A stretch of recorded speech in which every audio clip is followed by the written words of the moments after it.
Bismillahirrahmanirrahim. Assalamualaikum warahmatullahi wabarakatuh. Alhamdulillahirabbil alamin. Shalatu wassalamu ala asyrafil anbiya wal mursalin wa ala alihi washabihi ajmain. Alhamdulillah, hari ini kita memasuki hari pertama bulan Ramadan. Mudah-mudahan kita senantiasa diberi kekuatan, diberi kesehatan, diberi kemampuan untuk melaksanakan ibadah di bulan suci Ramadan 1 bulan penuh. Salawat dan salam kepada junjungan kita Nabi Muhammad sallallahu alaihi wasallam. Allahumma shalli ala sayyidina Muhammad wa ala ali sayyidina Muhammad.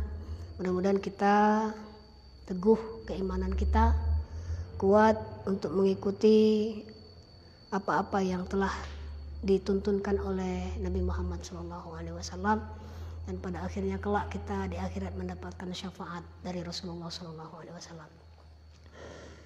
Pagi ini kita memulai pengajian kitab Arba'in Nawawi yang dikarang oleh Syekh Nawawi radhiyallahu an. Mudah-mudahan dengan pengajian ini bisa menambah keilmuan kita, menambah keimanan dan ketakwaan kita kepada Allah Subhanahu wa taala. Qala mu'allif rahimahullah ta'ala wa nafa'ana bihi wa bi ulumihi fid dharaini khususan. Al-Fatihah. A'udzubillahi minasyaitonir rajim. Bismillahirrahmanirrahim. Alhamdulillahirabbil alamin arrahmanir rahim maliki yaumiddin iyyaka na'budu wa iyyaka nasta'in. Ihdinas siratal mustaqim siratal ladzina an'amta 'alaihim ghairil maghdubi 'alaihim waladdallin. Amin. Bismillahirrahmanirrahim. Hadis awal, hadis yang pertama, an Amiril Mukminin, dari Amiril Mukminin, pemimpinnya orang-orang mukmin. Jadi dulu setelah Rasul wafat digantikan oleh Abu Bakar. Abu Bakar itu disebut khalifah Rasulullah Shallallahu Alaihi Wasallam. Khalifah itu bermakna pengganti. Maka ketika Abu Bakar meninggal, kemudian digantikan oleh Umar bin Khattab, maka Umar bin Khattab tidak lagi bergelar khalifah Rasulullah. Beliau meminta untuk diberi gelar yang lain. Maka diberilah gelar Amiril Mukminin atau Amirul Mukminin, yang artinya pemimpin orang-orang yang mukmin. Abi Hafs Umar ibn al-Khattab radhiyallahu an. Jadi namanya Umar bin Khattab itu adalah Abu Hafs, yang bergelar Umar bin Khattab, atau ini julukan. Jadi orang Arab itu biasanya punya julukan Abu siapa, misalnya Abu Hurairah, Abu Hafs, Abu siapa, Abu Sufyan, banyak. Karena orang Arab biasanya memiliki gelar-gelar sendiri memanggil. Ketika Rasul bertemu dengan siapa, maka Rasul memanggilnya misalnya Abu Hurairah. Abu Hurairah itu adalah orang yang banyak memelihara kucing, maka diberi nama Abu Harun atau Abu Hurairah, bapaknya kucing. Nah, begitu juga dengan Umar bin Khattab, diberi nama Abu Hafs.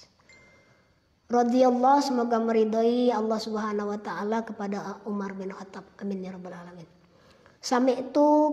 Aku mendengar, kata Umar, Rasulullah sallallahu alaihi wasallam yaqul, Rasulullah sallallahu alaihi wasallam bersabda, Innamal a'malu binniyat. Sesungguhnya segala sesuatu amal bergantung dengan niatnya. Wa innamal likulli imri'in ma nawa. Dan setiap orang akan mendapatkan sesuai dengan apa yang diniatkannya. Faman kanat hijratuhu ilallah wa rasulih fa hijratuhu ilallah wa rasulih. Maka barang siapa yang berhijrah karena Allah dan Rasulnya, maka hijrahnya kepada Allah dan Rasulnya.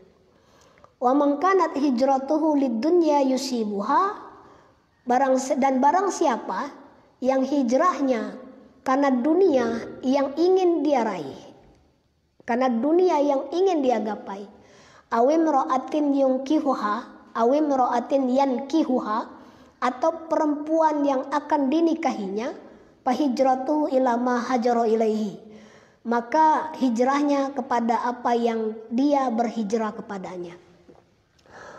Baik, innamal a'malu binniyat, bahwa segala sesuatu amalan itu tergantung apa yang diniatkan oleh seseorang itu. Misalnya puasa ini. Puasa ini apakah betul-betul kita niatkan untuk mendapatkan ridho Allah, untuk mendapatkan ketakwaan kepada Allah, atau hanya sekedar ikut-ikutan. Misalnya karena di rumah kita itu hampir tidak ada yang tidak puasa. Tadi malam semuanya sahur. Kita dibangunkan oleh ibu kita, dibangunkan oleh bapak kita, maka ikut-ikutan. Coba dululah. Mudah-mudahan kuat. Maka niat inilah yang penting. Sholat, apapun punya niat. Haji, zakat pun ada niatnya. Puasa ada niatnya. Hampir tidak ada ibadah yang tidak ada niatnya. Karena kenapa? Amalan itu bergantung niat daripada siapa yang mengamalkannya. Di sini dicontohkan, kalau niat kita itu adalah untuk menuju Allah, hijrah kita itu atau sesuatu yang kita kerjakan itu adalah untuk Allah, maka nanti akan sampai kepada Allah. Kalau untuk Rasulullah, maka akan sampai kepada Rasulullah. Tapi kalau niat kita itu misalnya untuk menggapai dunia, misalnya kalau saya memberi itu biar ada orang yang tahu, biar saya dinilai sebagai orang yang dermawan, ya sudah, dia hanya mendapatkan sifat dermawan di mata orang lain, tapi tidak mendapatkan keikhlasan di sisi Allah Subhanahu wa Ta'ala. Maka di musim pandemi corona ini, COVID-19 ini, sebenarnya ibadah yang kita lakukan, misalnya tarawih di rumah, sholat di rumah, apa-apa semua di rumah, ini melatih.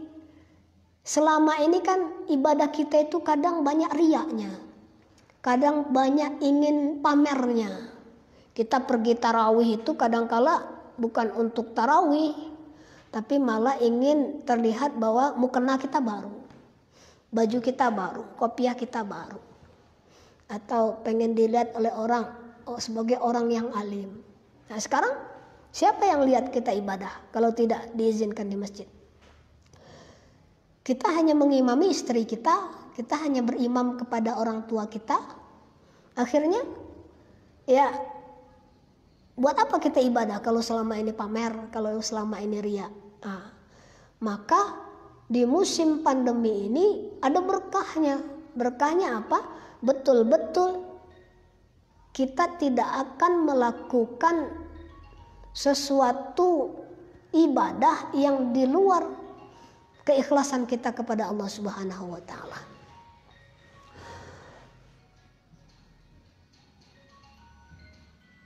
Awim ro'atin yankihuha, atau perempuan yang akan dinikahinya. Banyak nih. Banyak orang yang terkadang melakukan sesuatu karena ingin PDKT. Atau misalnya ingin mendekati perempuan yang selama ini biasanya nggak pernah pakai baju koko. Di musim Ramadan dia pakai baju koko. Biar terlihat oleh mertuanya, mungkin calon mertuanya, mungkin dibilang anak alim, anak baik. Ya boleh, tapi kan niatnya hanya untuk mertuanya, niatnya hanya untuk calon istrinya atau calon mertuanya. Akhirnya niat kepada Allah Subhanahu wa Ta'alanya lepas. Maka niat itu sangat mempengaruhi ibadah-ibadah kita. Bagaimana di dalam kehidupan ini agar sedikit saja niat kita itu kepada Allah, insya Allah sampai. Sholat khusyuk itu bukan berarti bisa kita raih betul-betul khusyuk. Kita bukan kelasnya para sahabat.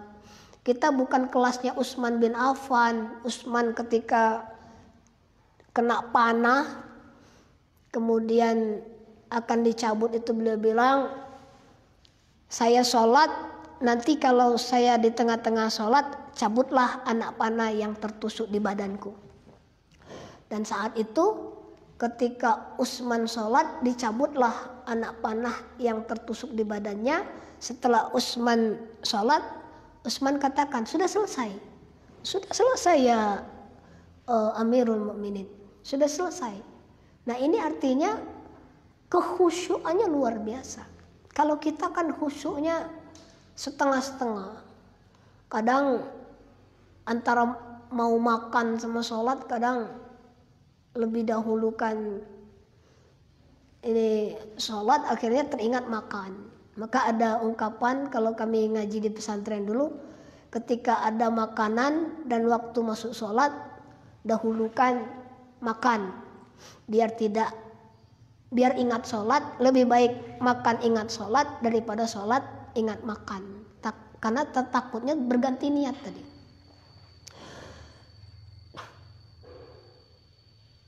Jamaah sekalian, hadis ini memberikan arahan, memberikan pelajaran kepada kita bahwa niat yang tulus kepada Allah akan sampai kepada Allah.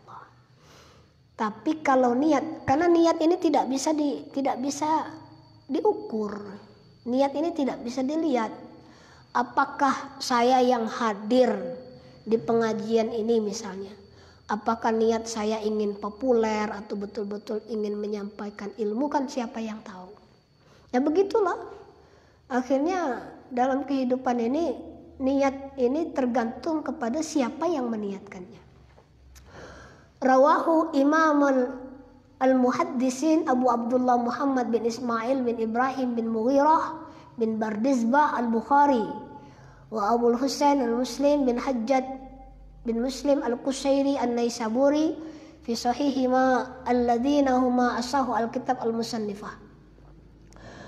Hadis ini diriwayatkan oleh dua imam ahli hadis, yaitu Abu Abdullah Muhammad bin Ismail bin Ibrahim bin Al-Mughirah bin Bardizbah Al-Bukhari, yang kita kenal dengan nama Imam Bukhari, dan Abu Husain Muslim bin Hajjaj bin Muslim Al-Qushairi an-Naisaburi di kedua kitab sahihnya, yang merupakan dua kitab yang paling sahih yang pernah disusun.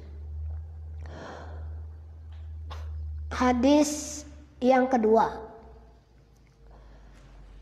An Umar radhiyallahu an, masih dari Umar radhiyallahu an, aidan juga masih artinya dari Umar radhiyallahu anhu juga. Qala, Umar berkata, bainama nahnu julusun inda Rasulillah sallallahu alaihi wasallam zatal yaum. Dari Umar radhiyallahu an berkata, pada suatu hari kami duduk di sisi Rasulullah sallallahu alaihi wasallam. Jadi Umar pernah duduk bersama Rasulullah sallallahu alaihi wasallam menerima hadis ini.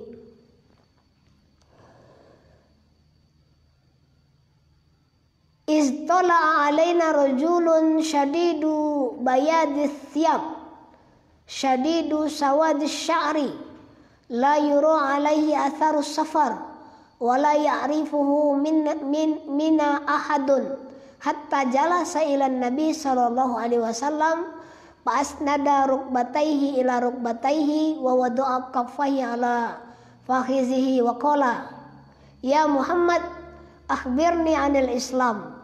Faqala Rasulullah sallallahu alaihi wasallam al-Islamu an tashhada an la ilaha illallah wa anna Muhammadar Rasulullah wa tuqimus shalah wa tu'tiyaz zakah wa tasuma ramadana wa tahujjal baita in istata'at ilaihi sabila.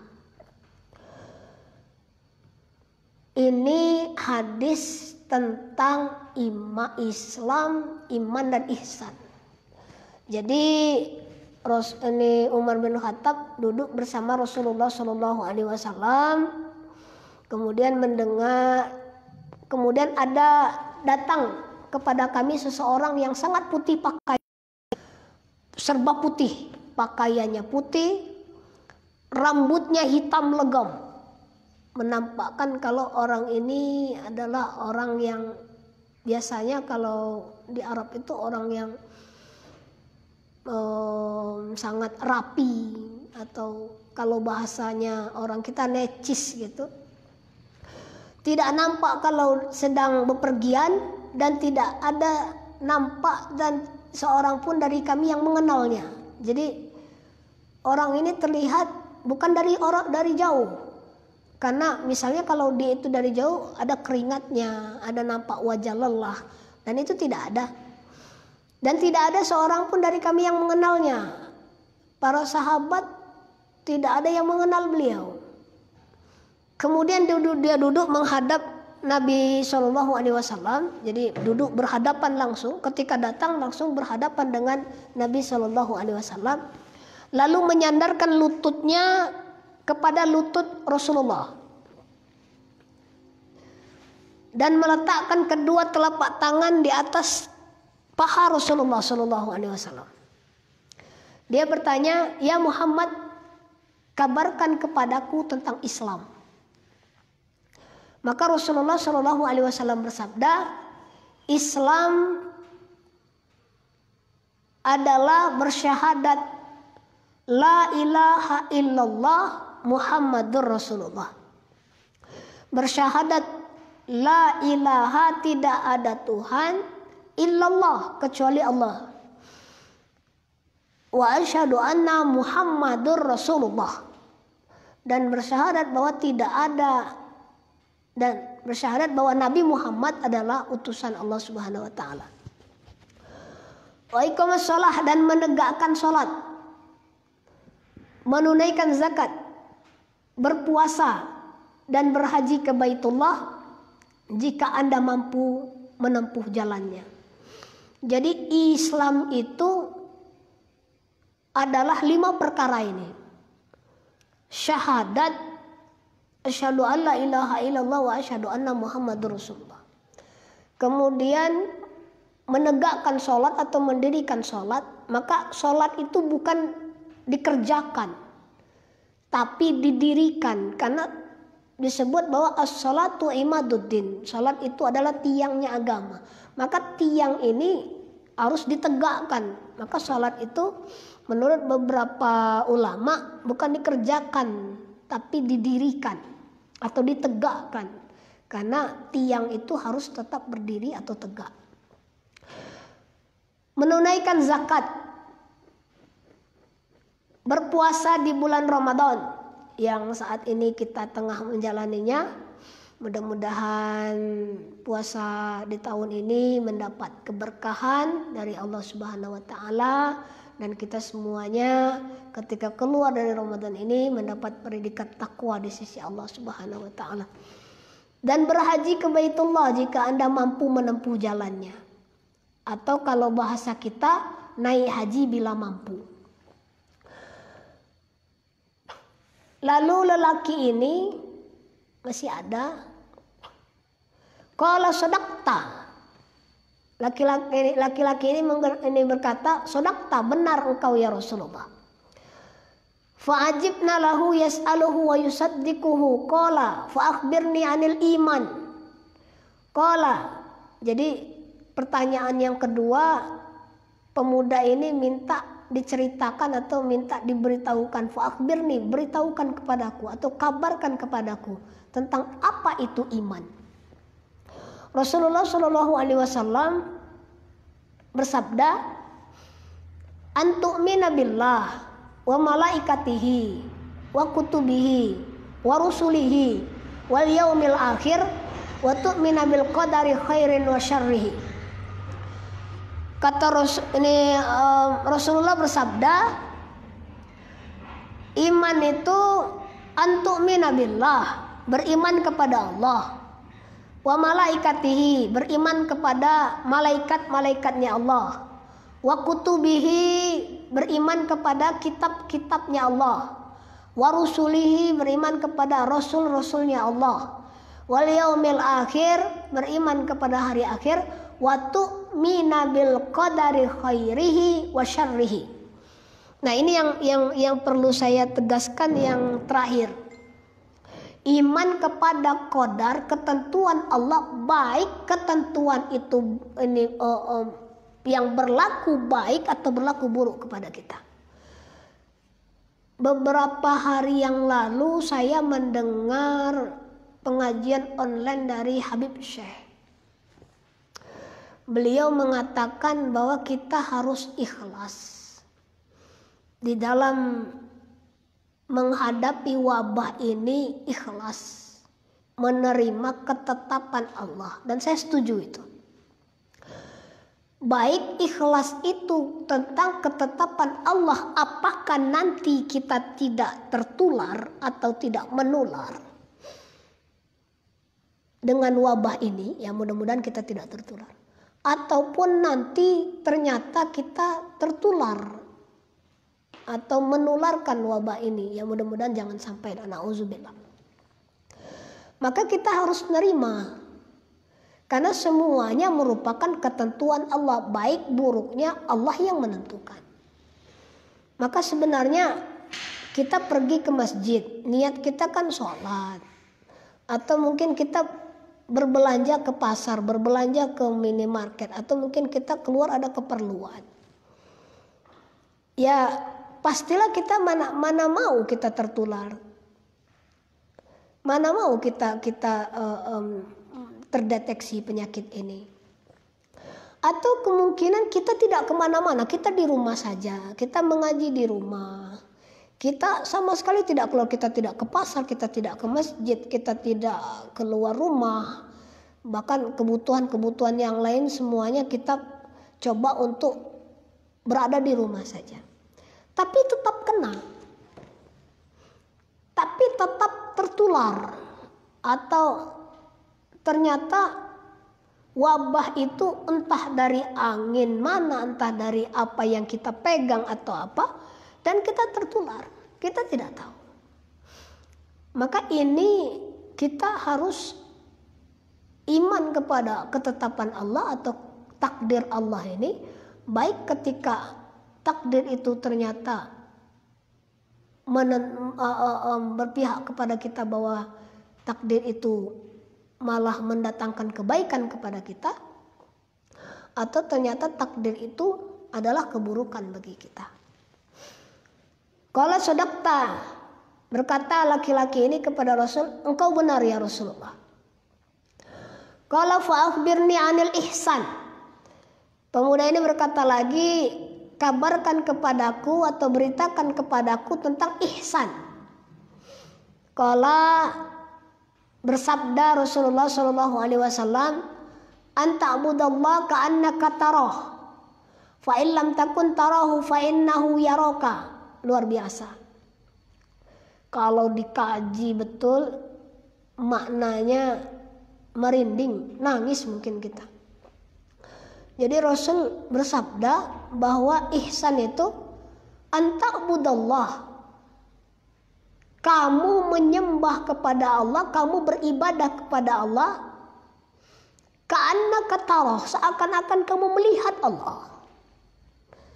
Fa in lam takun tarahu fa innahu yaraka. Dan kalau ternyata Allah tidak melihatmu, kalau ternyata kamu tidak melihat Allah, maka seakan-akan Allah yang melihat kepadamu. Maka ibadah kita itu sebenarnya masih banyak main-main. Sholat kita kadang luar biasa cepatnya. Kadang sholat 4 rakaat aja 5 menit juga tidak sampai. Allahu Akbar. Bismillahirrahmanirrahim. Alhamdulillahirabbil alamin arrahmanir rahim maliki yaumiddin. Iyyaka na'budu wa iyyaka nasta'in. Ihdinas siratal mustaqim siratal ladzina an'amta 'alaihim ghairil maghdubi 'alaihim waladdallin. Amin. Al-Fatihah satu nafas. Surat pendek juga dipakai. Qul huwallahu ahad, Allahu samad, lam yalid walam yulad walam yakul lahu kufuwan ahad. Allahu Akbar. Surat pendeknya juga satu nafas. Padahal kata Rasul, sabda Rasul, beribadahlah kamu kepada Allah itu seakan-akan Allah melihatmu. Dan kalau ternyata kamu tidak tidak bisa melihat Allah, maka seakan-akan kamu tengah dilihat oleh Allah Subhanahu wa taala. Maka kalau betul-betul meresap di hati kita bahwa kalau kita dilihat, jangankan dilihat oleh Allah. Misalnya kita lagi belajar atau kita lagi bekerja, tiba-tiba ada bos masuk ke sini, ya pastilah kita akan tiba-tiba sibuk sendiri. Karena kenapa? Takut. Takut kenapa? Takut pada pimpinan. Tapi kenapa ketika sholat kita tidak takut kepada Allah? Kenapa kita tidak kemudian berikhtiar untuk menyempurnakan sholat kita, untuk berkhusyuk di dalam ibadah kita? Ada bos datang di depan kita duduk, atau kita mungkin seruangan sama bos. Jangankan untuk berkutik atau apa, ngomong aja nggak berani sebelum dimulai oleh pimpinan kita atau bos kita. Bagaimana tingkah kita kepada Allah Subhanahu wa taala? Maka saya mengajak, ya terutama kepada diri saya juga masih banyak lalai, masih banyak lupa, masih banyak alpanya, saya juga masih banyak kurangnya. Saya kadang juga sholat masih banyak tergesa-gesanya. Kadang sadar sendiri, ini kadang-kadang seakan-akan pengen cepat-cepat karena ada tugas yang ingin dikerjakan lagi, atau pengen cepat-cepat karena ada sesuatu yang ingin dikerjakan. Sementara sholat kita ya kayak seperti cuman melepas kewajiban aja. Belum mendapatkan halawatul iman itu, belum mendapatkan kenikmatan iman, kenikmatan beribadah itu belum kita dapatkan. Di mana orang bisa sholat tiba-tiba bukan dipaksa menangis, tapi menangis dengan sendirinya ketika dia membaca surat, misalnya hazihi jahannam, atau dalam surat apa, misalnya surat yang lain, atau surat Yasin, mungkin surat yang lain, mungkin dia tersentuh hatinya, connect hatinya, sehingga tiba-tiba air matanya bercucuran, bukan dipaksa. Ini salah satu orang yang mendapatkan halawatul iman, orang yang mendapatkan kenikmatan iman, orang yang sudah mendapatkan kenikmatan di dalam beribadah. Jadi ketika ada azan itu dia tersenyum, bukan malah sudah azan lagi. Kita kadang azan aja bukan kemudian buru-buru untuk melaksanakan ibadah sholat, malah kita marah-marah. Ini kok azan terus? Ini kok orang di masjid udah bengok-bengok atau teriak-teriak gitu. Ya kapan kita kemudian ketika ada orang azan itu seakan-akan azan maghrib. Siapa yang tidak senang dengan azan maghrib? Satu-satunya azan yang ditunggu adalah azan maghrib. Karena kenapa? Berbuka. Kenapa kita tidak menunggu juga azan-azan di waktu-waktu sholat yang lain? Ketika zuhur datang dan juga kita gembira, seakan-akan gembiranya kita ketika akan berbuka. Allahu Akbar, Allahu Akbar. Senang hati kita. Alhamdulillah zuhur, senyum, langsung ambil wudhu, sholat. Allahu Akbar, khusyuk, luar biasa. Tapi kelas kita masih jauh. Ya mudah-mudahan lah suatu saat diberi kesempatan oleh Allah Subhanahu wa taala untuk merasakan halawatul iman itu. Qala, berkata lagi pemuda ini kepada Rasulullah sallallahu alaihi wasallam, "Fa akhbirni 'anis sa'ah." Kabarkan kepadaku tentang hari kiamat. Nah, ini hari kiamat ini yang lagi banyak dibincangkan hari-hari ini. Banyak orang yang mengatakan bahwa corona itu tanda hari kiamat. Nah, coba kita lihat apa kata Rasul. Ini perlu untuk kita cermati bahwa kita jangan seakan-akan tahu tentang hari kiamat. Kapan hari kiamat jatuh? Bahkan Rasul saja di sini mengatakan mal mas'ulu anha bi'alama minas sa'il.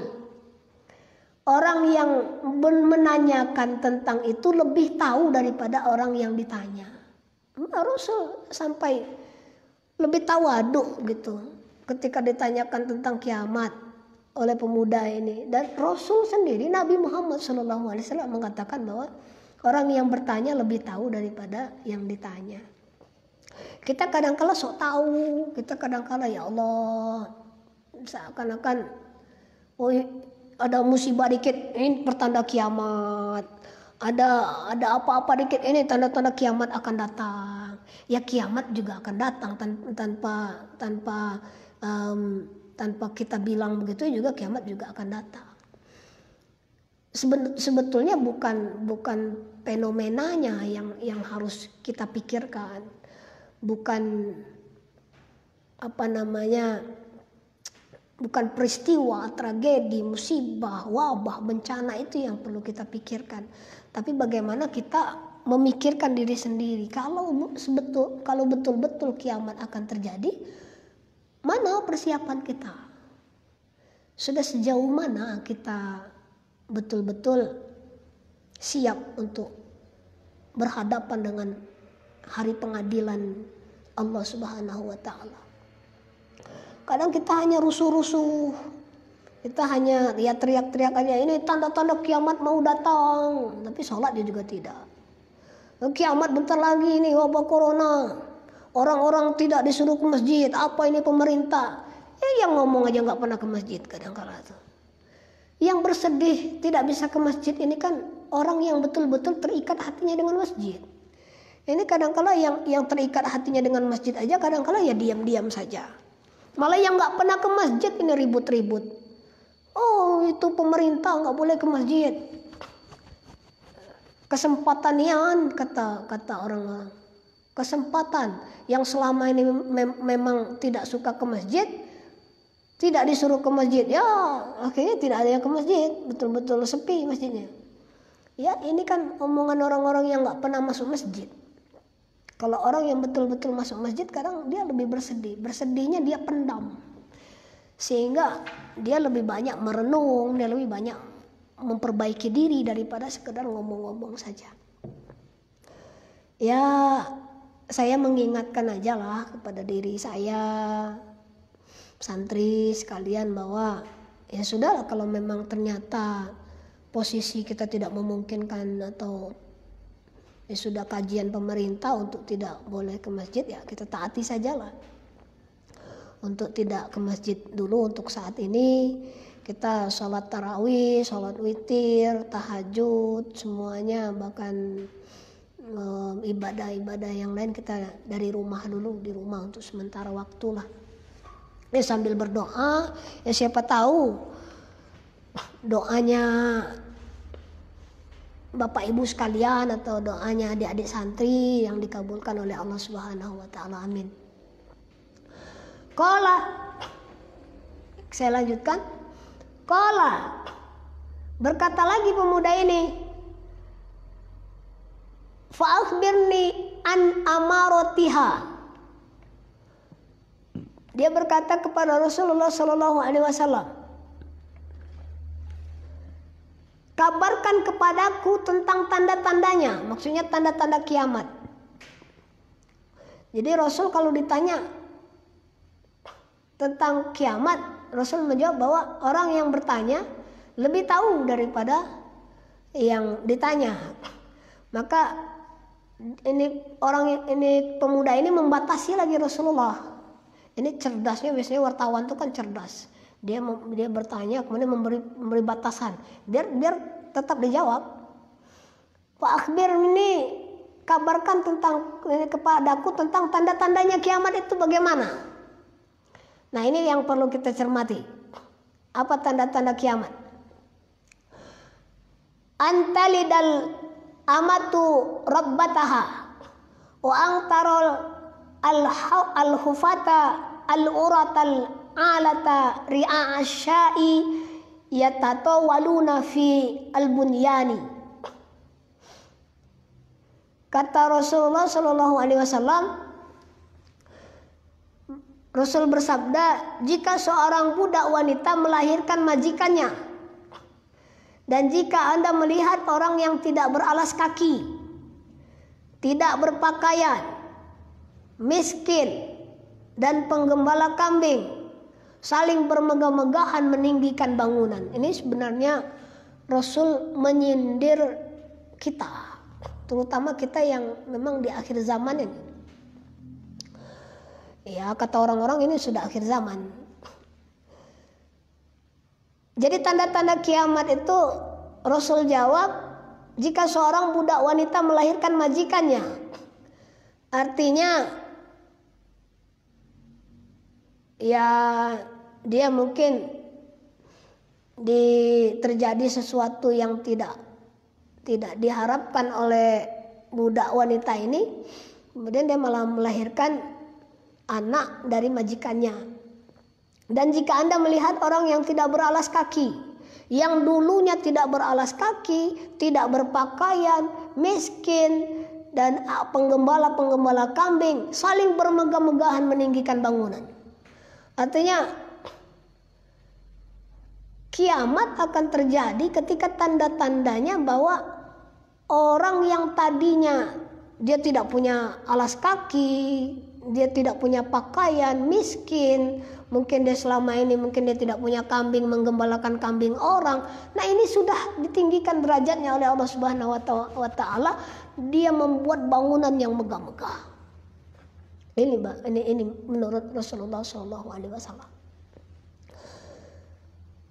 Jadi kemungkinan, saya tidak mau berspekulasi tentang hari kiamat itu kapan. Tapi saya menjelaskan yang ada di sini, yang disampaikan oleh Rasul menjawab dari pertanyaan pemuda ini. Di saat orang-orang yang tadinya miskin, kemudian ketika dia kaya, dia sudah memiliki yang tadinya mungkin hanya impian, maka betul mungkin orang berkata itu roda itu berputar. Ada kalanya yang di atas akan turun ke bawah, dan yang di bawah akan naik ke atas. Bisa di atas itu kan karena dulu pernah di bawah, dan bisa ke bawah ini karena dulu pernah di atas. Dan akan terus berputar seperti itulah. Maka jangan pernah berlaku sombong karena kita sekarang di atas, kita malah menginjak orang-orang posisinya di bawah. Janganlah. Bisa naik itu kan karena ada orang yang menaikkan kita. Bisa kaya itu kan karena ada yang miskin. Orang bisa ganteng itu kan karena ada perbandingan. Kalau kemudian gak ada perbandingan, gimana mau dia ganteng? Orang bisa disebut cantik itu kan karena ada bandingannya. Misalnya, kamu cantik nggak? Kalau cuma satu kan gimana mau bilang dia cantik atau tidak? Karena tidak ada perbandingan. Maka ketika ada 2, ada 10, ada banyak, baru bisa dibilang kamu cantik. Karena kenapa? Di antara yang lain dia cantik. Juga gitu, kita kaya atau si anu kaya, orang itu kaya. Dia kaya kan karena ada perbandingannya. Ada orang yang tidak kaya, ada orang yang di bawah status dia. Dan ketika seseorang ini naik, berarti kan ada yang menaikkan, nggak mungkin dia naik sendiri. Ya, begitulah. Nah, Rasulullah memberikan prediksi bahwa nanti kiamat akan terjadi ketika orang-orang yang tadinya miskin, tidak ini, dia ditinggikan derajatnya oleh Allah Subhanahu wa taala, dan dia mendirikan bangunan-bangunan. Entah, saya tidak mau spekulasi apakah itu sudah terjadi atau belum.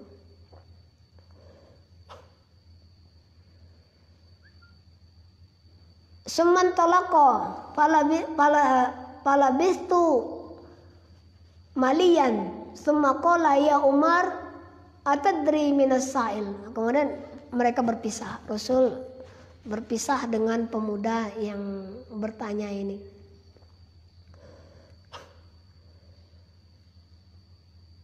Kemudian kata Umar, aku diam sejenak Saat pemuda itu tadi berpisah dengan Rasul, Umar terdiam sesaat. Sumakolah, kemudian Rasul bersabda atau bertanya kepada Umar, atadri minas sa'il, apakah kamu tahu siapa yang bertanya, yang barusan bertanya kepada aku tadi? Umar tahu nggak siapa yang barusan datang? Orang yang bajunya serba putih, punya rambut yang sangat hitam pekat. Tahu kamu siapa itu? Qultu, aku berkata, kata Umar, Allah wa rasuluhu a'lam. Allah dan Rasulnya yang lebih tahu. Qala, Rasul bersabda, fa innahu Jibril.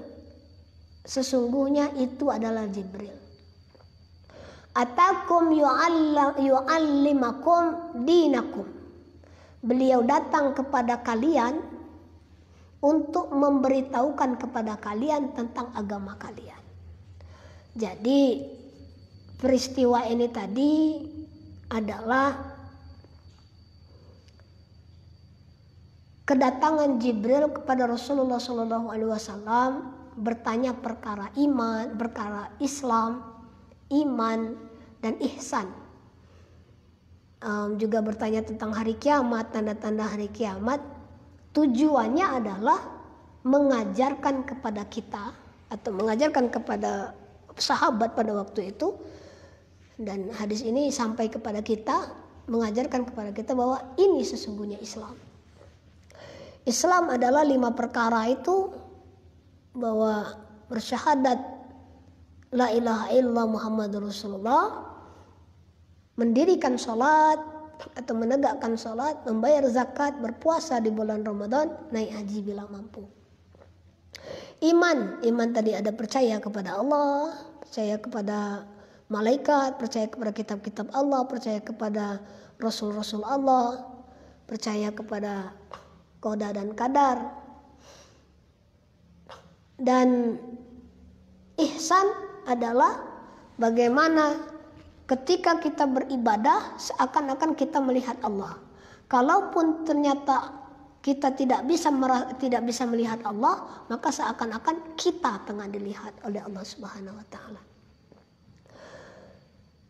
Jamaah sekalian yang dimuliakan oleh Allah Subhanahu wa taala, 2 hadis ini, yang pertama tadi tentang niat, yang kedua iman, Islam, ihsan, mudah-mudahan memberikan wawasan kepada kita tentang bagaimana sebagusnya kita di dalam menjalankan agama ini. Ya, mudah-mudahan kita diberi keberkahan oleh Allah Subhanahu wa taala. Kita berjumpa lagi besok. Terima kasih, mohon maaf kalau ada khilaf, salah atau penjelasan saya yang kurang berkenan. Saya akhiri, ihdinas siratal mustaqim. Wassalamualaikum warahmatullahi wabarakatuh.